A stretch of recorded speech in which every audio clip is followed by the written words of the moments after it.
Jaden, thanks for joining us today. Before we start talking about if apprenticeships work for athletes, can you just give me a little bit of a story about what you're doing now within what sport you're playing and how much time commitment that involves? Yeah, so I'm part of the hockey group with QAS, and we're training 3 times a week, 2 hours each session, with gym sessions in between, so 2 or 3 gym sessions a week, and that takes up pretty much Monday to Friday. So busy week, but yeah, they always work around other commitments that I have, so it's really good. Yeah. So you're doing, you've just got a full-time gig doing an apprenticeship. Do you want to talk to us about your journey on how you got that apprenticeship and how you balance that with your sport?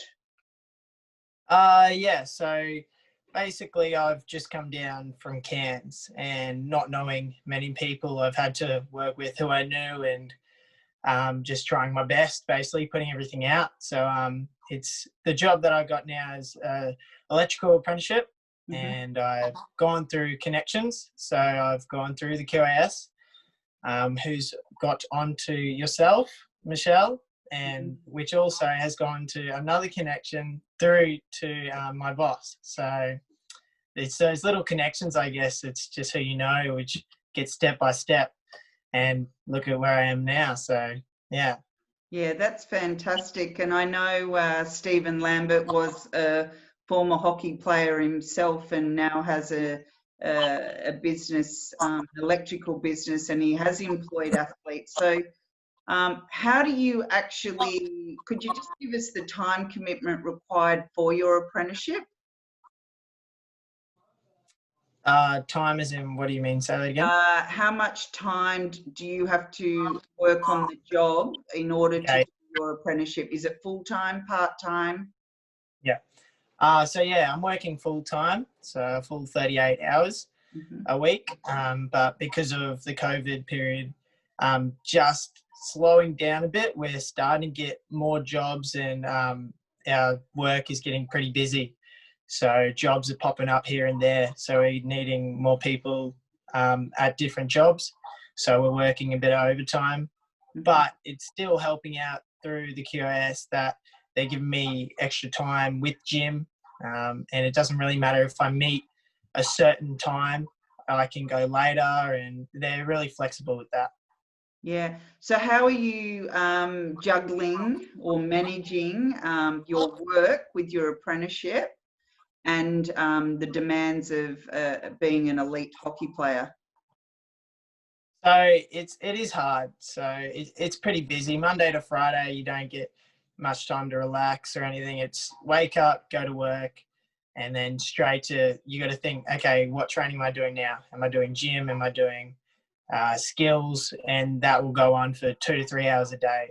And then back home, have dinner, straight to bed, recycle that every day. So it's hard, and just being a first year, getting to know and getting that daily routine into practice. But you get used to it. So it's really good once you've got a routine going. Yeah, it's pretty easy. So I guess starting your apprenticeship and starting your journey of being an elite athlete and aspiring to play for Australia in hockey, and then aspiring to be an electrician, I guess there's benefits to that, because if you get injured in hockey, you've got a focus of work. And then if work slows down, you've got to focus in hockey. So tell us about that balance, how you feel. Like, has your performance improved since you've been busier with work and hockey? Yeah, so, well, the first week, I'll say I was a bit rusty with waking up pretty early and that. But through the couple of weeks, I've been improving a lot, and I've just been getting used to my daily routine and turning up to training and day in, day out, trying to do the same thing. So yeah, I'm really getting used to it. Yeah, okay. So you're getting into that rhythm of a full-time worker and a full-time athlete. Um, Yeah. So you got through the rustiness and getting used to the tiredness.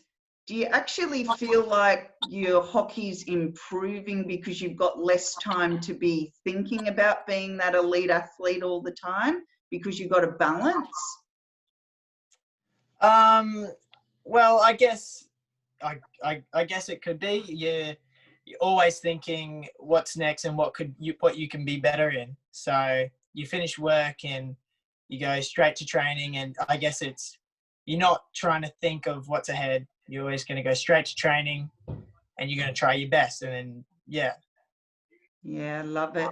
And what are some of the challenges that you're still sort of working through, or that if you were talking, which you are talking to every other athlete in the country, what are some of those challenges that you feel that you're always got to work with, that are always going to exist?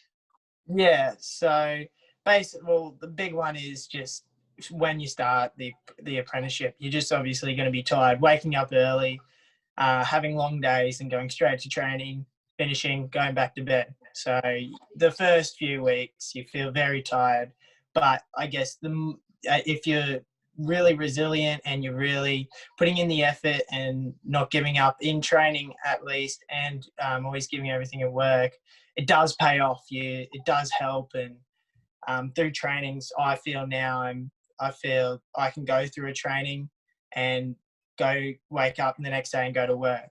Whereas the first week I felt a bit different. So yeah. Yeah, that's fantastic. And are you enjoying the apprenticeship? Yes, I am a lot. So it's a new thing for me. I really didn't know what I wanted to do even, I'll say 6 months ago.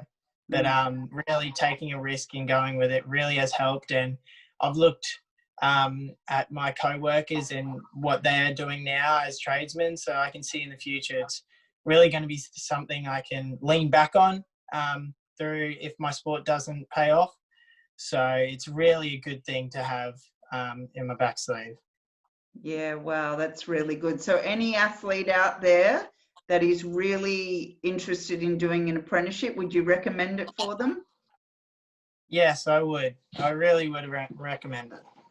Yeah.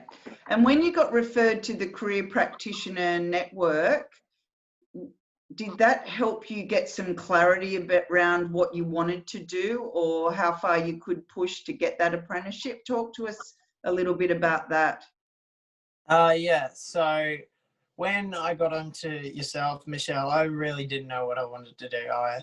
I had stuff linking to being a fitness instructor. I could just be working at a retail, or I had the apprenticeship as an option. I really didn't know what I wanted to do. I was thinking maybe apprenticeship, but then I didn't want to be stuck in it, or I wanted to do retail, but then it's just not a full pathway. And it really got my mind looking in a straight pathway, and going on to the apprenticeship, looking in a long term, it really was the best decision. So the apprenticeship I would recommend to anyone. Yeah, that's great. Really good. Well, thanks for talking with us today, especially going into National Skills Week. This is really gives athletes the opportunity, and athlete wellbeing and engagement managers that are working with athletes constantly across the country to, you provided them with some hope and insight today of what an apprenticeship looks like for an elite athlete. So really appreciate your time, and we look forward to following your progress when you complete your apprenticeship. Too easy. Thank you so much, Michelle. Thanks.